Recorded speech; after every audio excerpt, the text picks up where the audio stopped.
Baik, untuk pembahasan di hari ini kita akan membahas mengenai penjualan angsuran, salah satu metode penjualan yang yang sering kali dilakukan oleh perusahaan-perusahaan untuk menarik daya belinya masyarakat. Gitu. Nah, selain penjualan angsuran atau penjualan kredit, ada satu metode lagi yaitu penjualan tunai yang juga sering dilakukan. Nah, kalau untuk penjualan angsuran ini, hmm, teman-teman bisa melihat banyak contoh di sekeliling Kak. Mungkin teman-teman ada yang punya motor yang dicicil menjual secara angsur, mungkin ada yang tunai juga, atau mungkin membeli laptop secara angsur atau HP mungkin secara angsuran. Nah, itu salah satu contoh dari penjualan angsuran. Penggunaan aplikasi saat ini juga sudah memudahkan itu, misalnya ada pay later, gitu ya, kita menerima barangnya terlebih dahulu atau jasanya terlebih dahulu, kemudian pembayarannya diangsur secara bertahap. Nah, inilah yang dimaksud dengan penjualan angsuran. Posisi kita sebagai seorang akuntan adalah memperhitungkan bagaimana eh, atau besaran harga yang harus dibayarkan oleh klien selama masa angsuran ini terjadi. Misalnya konsumen kita mengangsur selama 10 kali dalam 1 tahun atau 12 kali dalam setahun, kita akan menghitung berapa banyak yang akan dia bayarkan pada setiap kali dia membayar, kemudian dengan mempertimbangkan bunga dari pembayarannya tersebut. Gitu. Kadang juga kalau ada pembelian angsuran, biasanya kan di awal ada disetorkan oleh konsumen yang namanya DP. Ada yang tahu apa kepanjangannya DP? Bayar DP dulu, baru bisa diantarkan motornya gitu. Apa kepanjangannya DP? Down payment, Bu. Down payment. Ya, DP itu down payment. Kita biasa sering bilang DP tapi kadang tidak tahu. Sekarang sudah paham kalau DP itu down payment, dia pembayaran awal dari sebuah transaksi penjualan angsuran atau penjualan kredit. Baik, saya akan coba share screen. Teman-teman silahkan mengamati eh, materi yang saya sampaikan. Jika ada yang ingin didiskusikan, silahkan dicatat terlebih dahulu. Nanti kita akan berdiskusi di sesi berikutnya.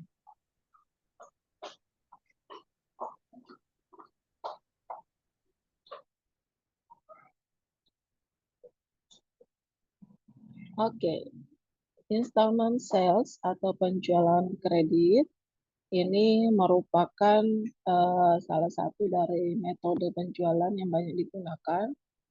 Tadi salah satu motif kenapa perusahaan menggunakan metode ini itu menarik konsumen. Kadang biasanya konsumen itu membutuhkan barang, tetapi mereka kemampuannya tidak bisa kalau dia pembayaran tunai. Makanya ada namanya penjualan angsuran.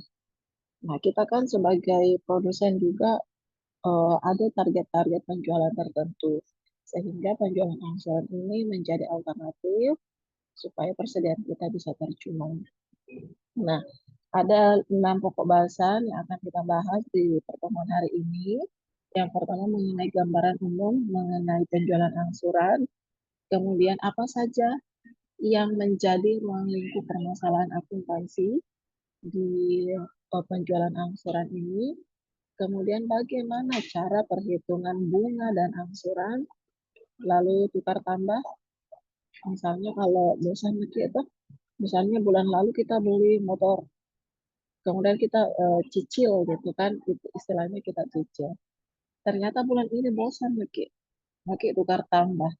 Nah, bagaimana perhitungannya itu ada juga sebentar kita bahas. Lalu bagaimana upaya untuk mencegah kerugian ketika terjadi pembelian kembali oleh eh, pemiliknya. Kemudian ada metode penerapan laba kotor dan ilustrasi dari penjualan angsuran ini. Yang pertama kita akan membahas mengenai penjualan kredit seperti tadi kita diskusikan di awal bahwa penjualan kredit itu bisa mencakup untuk penjualan barang atau jasa. Nah, di mana mereka melaksanakan perjanjian yang pembayarannya dilakukan secara bertahap atau berangsur di masa yang akan datang. Nah, ada dua tahapan dalam pembayaran penjualan angsuran ini. Yang pertama pada saat diserahkan kepada pembeli, maka penjual ini menerima DP atau uang muka sebagai pembayaran pertama. Kemudian sisa dari harga perolehan dikurangi DP, inilah yang akan diangsur sesuai dengan berapa kali angsurannya, sesuai dengan perjanjiannya. Nah, biasanya dibebankan bunga atau saldo yang belum diterima. Nah, ada tempat kita masuk ke pokok pembahasan berikutnya.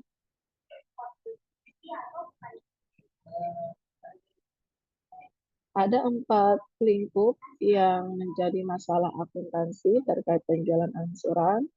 Yang pertama, bagaimana proses pengakuan laba kotor penjualan angsurannya. Kemudian bagaimana menghitung bunga dan angsuran. Lalu proses tukar tambah dalam penjualan angsuran.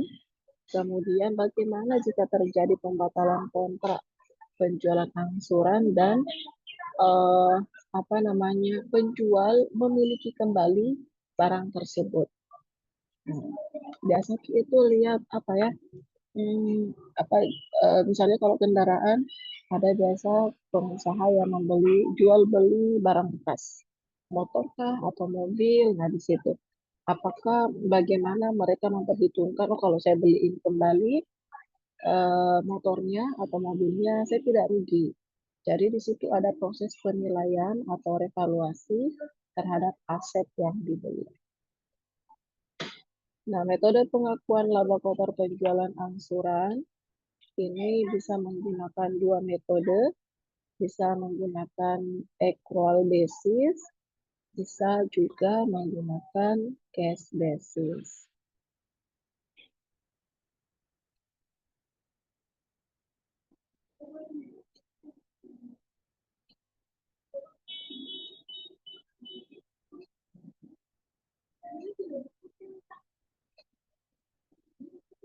Nah, ini kita masuk ke permasalahan pertama terkait bagaimana pengakuan laba kotor. Nah, di sini dikatakan bahwa laba kotor itu diakui pada periode penjualan angsuran terjadi.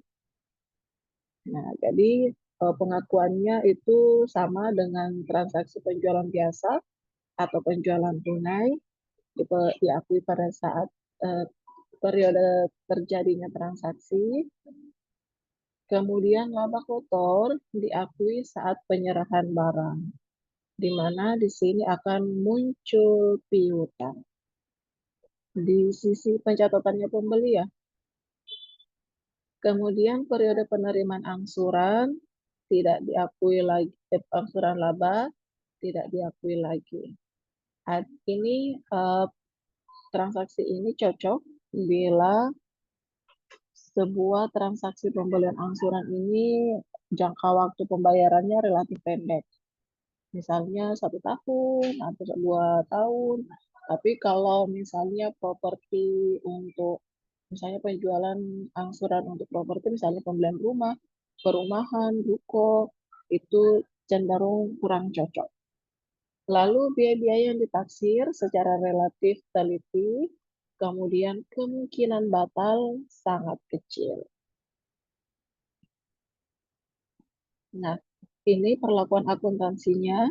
Jadi ada dua jenis perlakuan akuntansi untuk barang tidak bergerak. Contohnya tadi bangunan, kemudian entah itu bangunan rumah, ruko, ya, gedung, apartemen. Nah, itu jadi pencatatnya seperti ini atau perlakuan untuk barang dagangan. Jadi ada dua jenis pencatatan, kita harus membedakan karena mempertimbangkan kalau barang dagangan kan ini ada persediaannya di gudang yang harus kita pertimbangkan HPP-nya. Nah, untuk barang tidak bergerak, ketika terjadi penjualan angsuran, maka akan timbul piutang. Di sisi kredit akan timbul harta tidak bergerak dan laba atas penjualan. Sedangkan jika itu berupa barang dagangan, nah, akan muncul piutang usaha juga dan harga tidak bergerak di sisi kredit. Juga kita harus mencatat terkait HPP-nya. Di akhir periode penjualan angsuran ini ketika sudah masuk penerimaan pembayaran angsuran dari pembeli, maka kita menulis penjualan angsuran HPP pada laba kotor penjualan.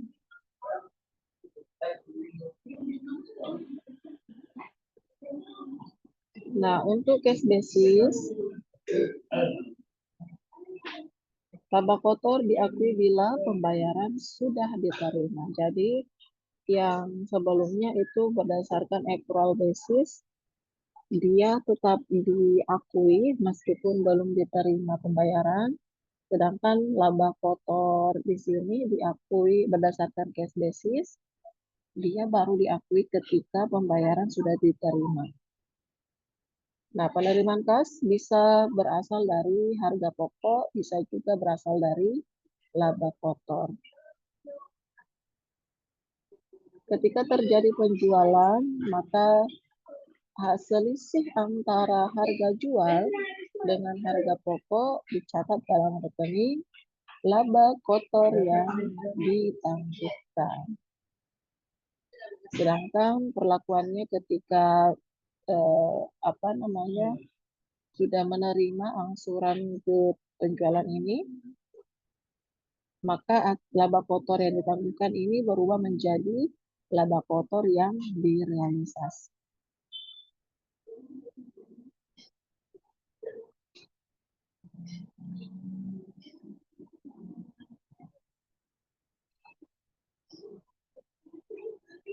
Nah, ini untuk perlakuan akuntansi untuk cash basis tadi juga terbagi menjadi dua untuk barang tidak bergerak dan untuk barang dagang.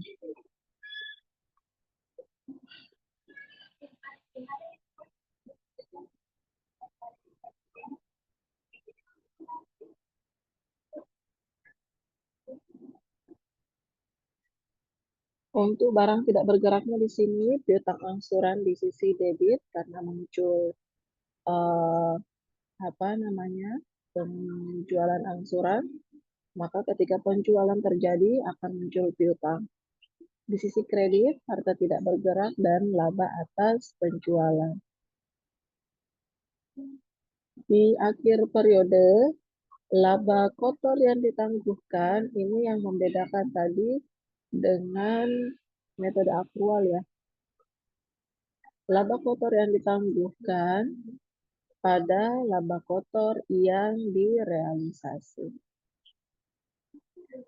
Nah, jika untuk barang dagang sama tadi harus mencatat HPP-nya. Di akhir periode penjualan angsuran pada HPP dan laba kotor ditangguhkan. Nah, laba kotor ditangguhkan ini kemudian jika misalnya sudah terrealisasi, sudah membayar angsuran, laba kotor ditangguhkan dipindahkan ke sisi debit, lalu muncul laba kotor yang direalisasi.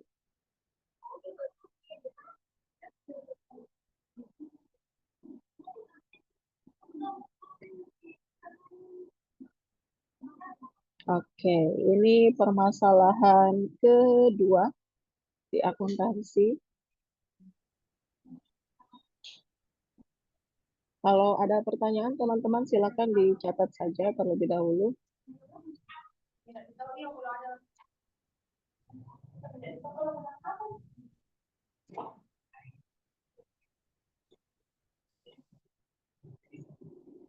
Nah, ketika berbicara mengenai penjualan angsuran, apa bedanya dengan penjualan tunai? Tentu saja satu dari segi harga. Kalau kita membandingkan harganya yang menjual tunai dengan angsuran, pasti ada perbedaan. Biasanya yang angsuran itu harganya lebih tinggi karena mempertimbangkan misalnya ada fluktuasi bunga, ada perubahan persentase bunga dalam kurun waktu angsuran tersebut. Kalau tunai kan sudah transaksi selesai, tidak ada lagi tanggung jawab antara penjual dan pembeli. Kecuali misalnya, hmm, kecuali misalnya ada ini ya, ada eh, apa namanya, ada kerusakan atau apa itu bagian dari em, pelayanan, tetapi tidak berhubungan lagi dengan transaksi.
Oke, kita lanjutkan ya.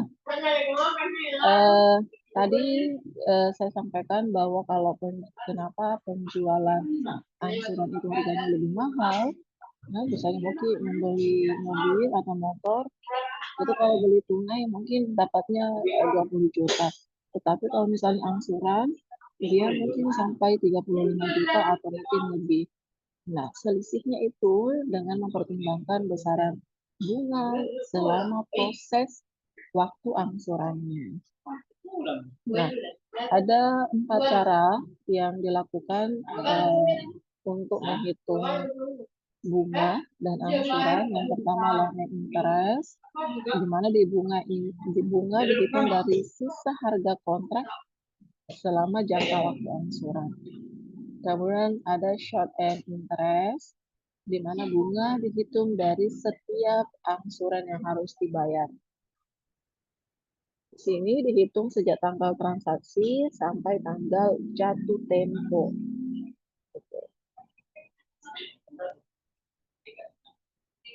Lalu ada metode anuitas, pembayaran periodik. Ini jumlahnya sama terus, terdiri dari angsuran ditambah bunga. Lalu ada bunga secara periodik dihitung dari sisa harga kontan. Nah, ini permasalahan ketiga dalam akuntansi yang terkait dengan kompetensi kita di akuntansi jika ada penjualan angsuran. Bagaimana jika terjadi tukar tambah? Ya, tadi ketika kita sudah beli motor, ternyata ada model baru, gitu ya, lebih bagus gitu menurut kita.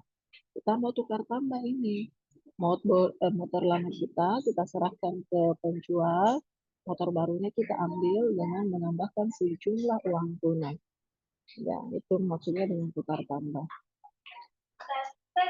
Nah, penjualan penyerahan barang baru, kemudian pihak pembeli menyerahkan barang bekas, Kemudian bisa saja dengan menambahkan uang tunai sebagai pembayaran pertama. Sisanya diangsur beberapa kali sesuai dengan perjanjian. Nah, dalam perjanjian ini dicantumkan berapa nilainya dari barang bekas yang kita ini kalau dari sisi penjual ya, kita dari sisi penjual. Berapa nilai barang bekas yang kita beli ini yang ditukarkan oleh konsumen. Kita harus bisa menilai karena pasti kalau sudah terpakai, apalagi misalnya kendaraan atau mungkin kayak laptop atau apa segala macam, kan sudah terpakai. Bisa saja sudah ada goresan, sudah pernah jatuh, dan sebagainya. Mungkin sudah ada bagian-bagiannya yang bukan lagi asli dari spare part dari motor tersebut. Nah, ini harus kita bisa nilai. Gitu. Nah, yang perlu diperhatikan penjual, penilaian kembali. Ini tadi revaluasi ya. Barang yang ditukar tersebut kemungkinan ada revisi atau perbaikan. Lalu, berapa tingkat laba yang diharapkan dari penjualan kembali barang bekas tersebut. Jadi, ketika kita sudah membeli motor bekas tersebut, ternyata kita beli nilainya sisa 19 juta misalnya. Nah, ini merupakan hasil dari penilaian kembali kita, hasil evaluasinya. Ini juga kita mempertimbangkan kalau 19 juta ini saya jual kembali, barang bekas itu kita jual kembali, apakah bisa dapat laba atau tidak. Nah, itu yang kita pertimbangkan. Ini terkait perlakuan akuntansi untuk transaksi tukar tambah. Nah, barang bekas yang diterima dicatat sebesar nilai wajarnya. Ini yang perlu teman-teman selalu ingat ya. Harus bisa bedakan apa itu nilai wajar, apa itu harga perolehan, apa itu nilai buku. Nah, ini harus dibedakan semua. Karena perlakuannya juga berbeda-beda. Nah, jangan sampai harusnya nilai wajar kita tulis nilai bukunya. Nah, jumlah harga barang yang diterima berdasarkan perjanjian nilai tukar yang disetujui. Sedangkan selisih antara nilai wajar dengan nilai tukar ini akan dicatat pada rekening nilai tukar lebih atas penjualan angsuran dengan tukar tambah. Jika ada pembatalan kontrak penjualan, nah apabila pembeli tidak dapat menyelesaikan kewajiban atau saldo piutang angsuran sesuai kontrak, maka pihak penjual berhak untuk menarik kembali barang yang telah dijual dari si pembeli. Mungkin ada pengalaman tak ini nih, atau mungkin tetangga tak sudah beli motor, datang Pak tagihannya. Dia tidak mau bayar, ditariklah motornya. Ya, karena memang seperti itu. Perjanjian untuk penjualan angsuran. Salah satu risikonya di penjualan angsuran seperti itu.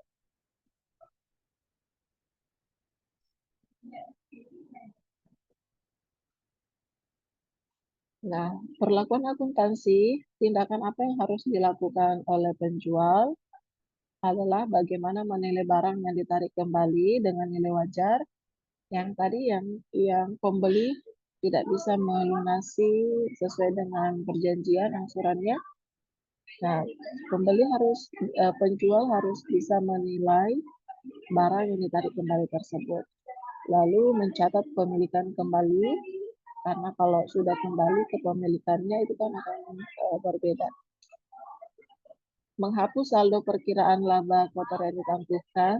Ingat tadi ada muncul akun laba kotor yang ditangguhkan pada saat terjadi di awal transaksi penjualan angsuran.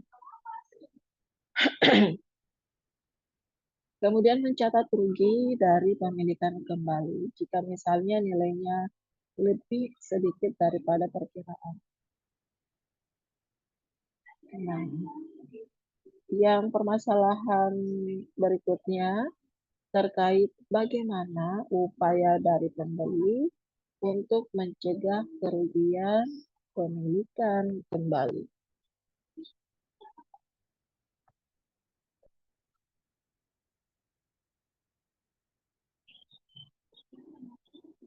Nah, ini ya, salah satu metodenya mereka strateginya uang mukanya. Nah, biasa kita lihat uang muka yang cukup besar untuk menutup penurunan nilai barang karena perubahan barang baru menjadi barang bekas. Misalnya uang mukanya sampai 5 juta, 10 juta. Nah, kalau uang mukanya besar kan angsurannya juga lebih sedikit. Ini merupakan strategi misalnya kalau di pertengahan jalan si pembeli ini tidak mau melunasi, ya uang muka ini bisa menutupi kerugian. Periode penjualan cicilan tidak terlalu lama, eh, pembayarannya maksudnya tidak terlalu lama, eh, sebaiknya tiap bulan. Kemudian pembayaran berkala tidak harus melebihi penurunan nilai barang yang terjadi di antara pembayaran berkala. Karena pasti pada saat proses angsuran ini masih berlangsung, barang yang dibeli ini juga nilainya akan berkurang. Motor yang dipakai itu akan berkurang nilainya.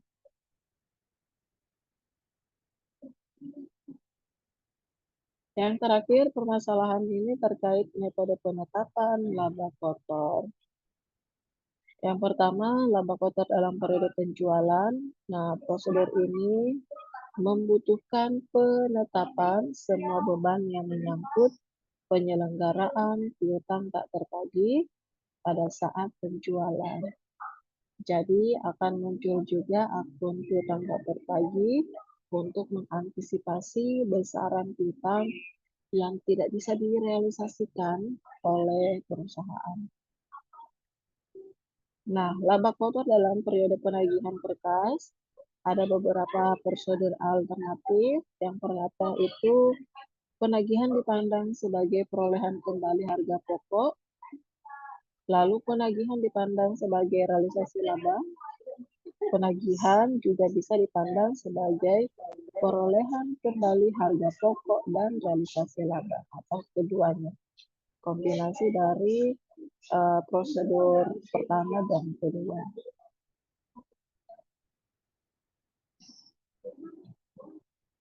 Nah, penagihan dipandang sebagai perolehan kembali harga pokok ini terjadi setelah harga pokok diperoleh kembali, maka semua penagihan berikutnya dianggap sebagai laba. Misalnya kalau kita seperti tadi contohkan penjualan angsuran motor, misalnya setelah diperhitungkan oleh bagian accounting, ini ketika diperhitungkan angsuran selama 12 bulan, ternyata perhitungan di bulan ke-10 ini angsurannya sudah memenuhi harga pokoknya. Harga pokoknya sudah terpenuhi. Gitu. Maka bulan ke-11 dan bulan ke-12 itu akan diakui sebagai laba.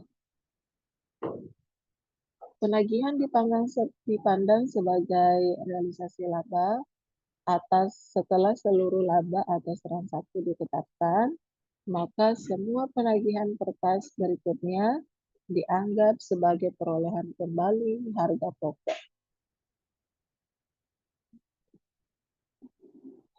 Lalu penagihan dipandang sebagai perolehan kembali harga pokok dan realisasi laba. Di sini dalam rasio di mana kedua faktor ini terdapat dalam harga jual aman.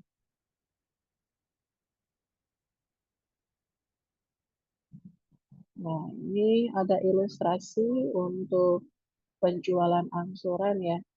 Silahkan diamati terlebih dahulu.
Oke, ini merupakan ilustrasi untuk penjualan barang dagang, ya.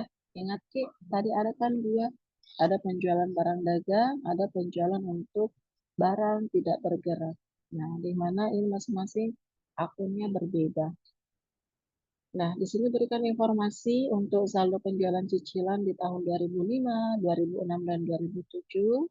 Kemudian biaya penjualan cicilannya juga masing-masing tahun, sehingga diperoleh laba kotornya di tahun 2005 sebesar 50.000, 2006 60.000, 2007 72.000. Sedangkan tingkat laba kotor penjualannya itu 25%,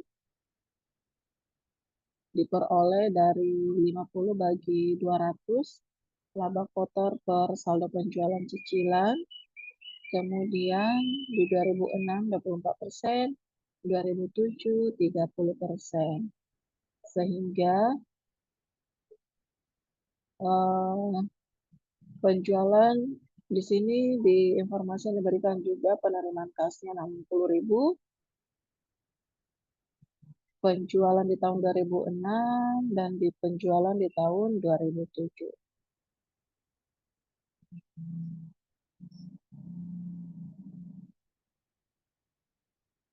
Nah, ini ilustrasi perlakuan akuntansi yang dilakukan untuk transaksi di tahun 2005, di mana pada saat terjadi peristiwa penjualan angsuran ini, muncul pencatatan piutang dagang cicilan pada penjualan cicilan sebesar 200.000.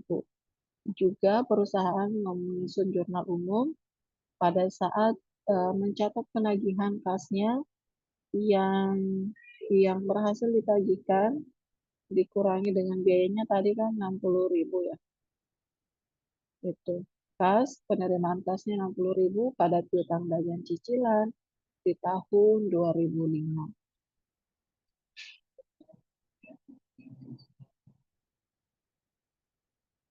Nah, untuk mencatat biaya penjualan dalam cicilan tahun 2005, itu akan muncul biaya penjualan cicilan pada persediaan atas pembelian, juga untuk mencatat biaya-biaya cicilan pada tahun tersebut, maka akan dicatat penjualan cicilan pada biaya penjualan cicilan dan laba kotor yang ditangguhkan.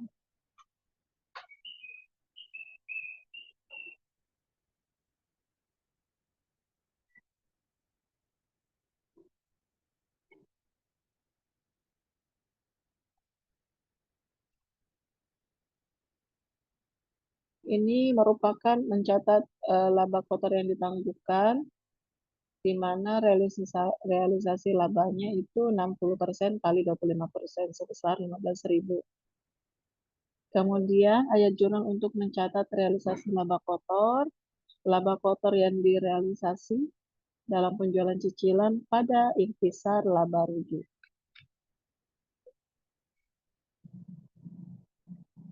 Materi ini juga bisa teman-teman dapatkan di Syamoke ya. Nah, ini laba kotor yang direalisasi dan ditangguhkan dihitung untuk tahun 2005 dengan mempertimbangkan tingkat laba kotor sebesar 25%, lalu kas yang ditagihkan itu 60.000, laba kotor yang direalisasi 25% kali 60.000 sebesar 15.000 tadi, laba kotor yang ditangguhkan 35.000.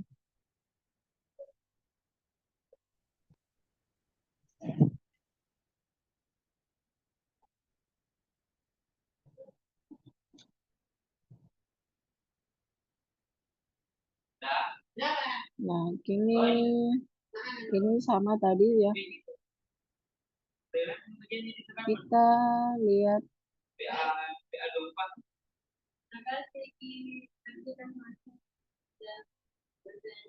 Nah, ini ilustrasi yang sebentar juga teman-teman menjadi tugas. Jadi tugasnya silakan mencari soal seperti ini. Bagaimana menghitung angsuran untuk penjualan cicilan. Di sini diilustrasikan Anggaplah Tukul membayar bulanan yang sama besarnya. Setiap pembayaran untuk bunga saldo pinjaman pokoknya itu 6% dan sisanya untuk pinjaman pokok. Pembayaran yang sama ini sebesar 205,54% rupiah. Lengkapilah tabel yang menunjukkan pembayaran, bunga, dan bagian dari pinjaman pokok tiap pembayaran dan jumlah pinjaman setelah pembayaran. Di mana di sini saldo pinjaman pokoknya itu 3.600.000, sedangkan DP atau down payment-nya uang mukanya itu 1.600.000. Kita akan membuat skema perhitungan dari angsuran tiap bulannya.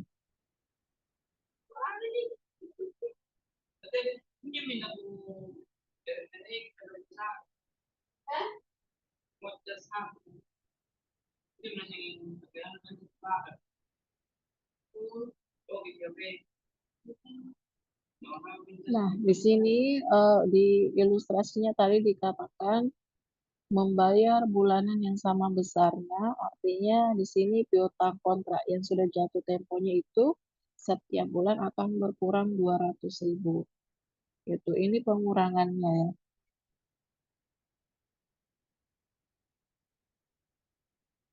Saldo pinjaman pokoknya akan berkurang 200.000 tiap bulan, di mana jumlah pembayaran di kolom jumlah pembayaran inilah yang harus dibayarkan oleh pembeli. Gitu. Bunga atas saldo yang terhutang itu 0,5% yang dibagi menjadi 10 kali angsuran. Mulai dari Oktober sampai bulan 10 bulan kemudian. Nah, jadi seperti ini skemanya jika ada penjualan secara angsuran.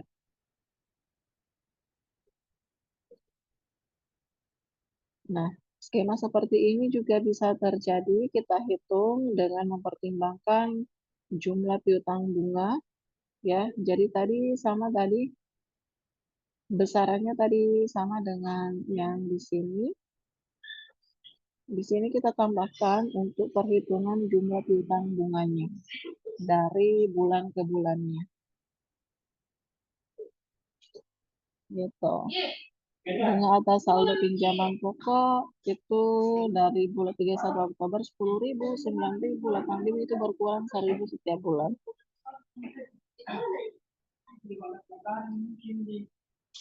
Gitu. Sehingga di bawah di totalnya pembayaran bunganya itu totalnya 55.000, pembayaran pokoknya 3.600, sehingga total jumlah pembayarannya itu 3.655.000. Di awal kan sudah disampaikan bahwa sebenarnya saldo pinjaman pokoknya itu 3.600.000. Tapi karena dia kan angsuran, berarti ada pembayaran bunga yang menjadi pertimbangan. Nah, perlu digarisbawahi teman-teman di sini bahwa ini adalah skema untuk pembayaran konvensional, akan berbeda topik kita misalnya kalau ada skema syariah yang juga saat ini berkembang cukup pesat gitu ya. Oke, itu akhir dari materi terkait penjualan angsuran. Semoga teman-teman bisa memahami apa yang saya sampaikan. Kita bisa berdiskusi, kemudian kalau ada pertanyaan boleh disampaikan.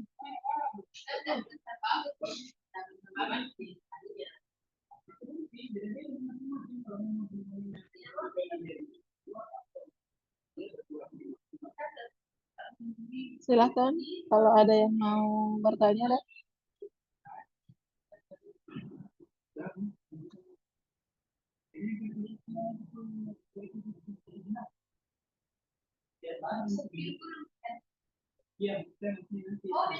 Bisa dipahami atau malah tambah bingung dengan penjualan angsuran? Ini kan akrab dengan kita ya. Ada yang punya cicilan di sini? Atau ada yang mau mengaku punya cicilan? Sebaiknya dihindari ya. Sebaiknya dihindari ya membeli cicilan. Kalau betul-betul tidak butuh, janganlah. apalagi sampai terlibat dengan pinjol-pinjol, jangan lagi. Kalau kebutuhan mahasiswa, sekiranya teman-teman masih bisa memenuhi dari orang tua, atau misalnya orang tuanya belum mampu untuk memenuhi kebutuhan tak semua, ya boleh mulai dengan berusaha, bikin usaha gitu, apapun. Sekarang banyak caranya. Kalau kalian tidak punya modal, banyak skemanya. Jadi apa namanya itu afiliator, itu afiliasi itu kan tidak ada modal sama sekali. Modal HP saja. Ada modalnya, modal jaringan. Jaringan kalau mau gratis pakai wifi. Itu ke kampus saja gratis. Itu ya. Paling kebutuhan itu ya kalau teman-teman pasti sudah bisa terpenuhi. Yang tidak bisa terpenuhi itu biasanya keinginan. Ya, gitu. Jadi perlu lebih pintar memahami yang mana itu kebutuhan, yang mana hanya sekedar keinginan. Karena kadang kita terjebak di keinginan. Mau beli ini deh, mau beli ini, itu hanya keinginan saja. Misalnya kebutuhannya laptop ya sesuai yang bisa, sesuai spesifikasi yang kalian butuhkan saja. Tapi kalau keinginannya saya mau laptop yang pakai logo buah-buahan, yang sudah digigit, nah itu sudah keinginan. Padahal yang kebutuhan teman-teman kan misalnya belum ke desain grafis, itu kan beda lagi. Kalau misalnya mahasiswa desain pasti dibutuhkan spesifikasi yang lebih. Jadi ini teman-teman sebagai mahasiswa akuntansi perlu mengetahui kalau penjualan kredit gimana tugasnya kita sebagai seorang akuntan. Ada yang mau didiskusikan?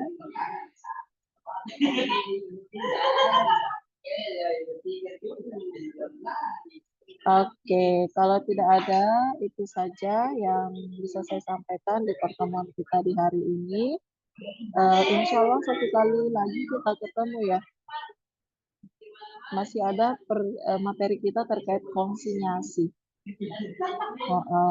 Bagaimana pernah kita belanja tuh ke mall-mall, Matahari atau ke Hypermart atau ke apa lagi yang lain lah toko-toko itu mereka banyak menerapkan konsinyasi, menitipkan barang ke toko-toko itu. Nah itu kita mau lihat arus pencatatannya seperti apa. Baik teman-teman, terima kasih. Nanti silakan dicek Syam OK-nya, ada kuis yang teman-teman kerjakan. Kuisnya ada di Syam OK, tugasnya juga ada di sana. Nanti tugasnya tadi itu perhitungan mengenai contoh perhitungan penjualan angsuran. Gitu ya. Teman-teman buatkan tabel untuk skema penjualan angsurannya. Bikin lagi contoh soalnya. Oke, saya rasa cukup jelas. Terima kasih sekali lagi atas perhatiannya. Mohon maaf jika ada kekurangan dalam proses pembelajaran kita. Insya Allah kita sehat-sehat. Beberapa hari kemudian lagi insya Allah kita ketemu. Mudah-mudahan bisa. Kalau tidak, mungkin saya minta waktu tak di hari Sabtu mungkin ya. Karena mempertimbangkan hari Rabu libur sepertinya dan hari Kamis saya juga masih full, jadwalnya cuma juga full. Jadi mudah-mudahan kita bisa ketemu, sepakat teman-teman kita ketemu di Sabtu mungkin. Kalau tidak, nanti saya akan diskusi ke Ella ini. Baik, kita akhiri. Terima kasih semuanya. Assalamualaikum warahmatullahi wabarakatuh. Waalaikumsalam warahmatullahi wabarakatuh. Terima kasih, Bu. Terima kasih, Bu.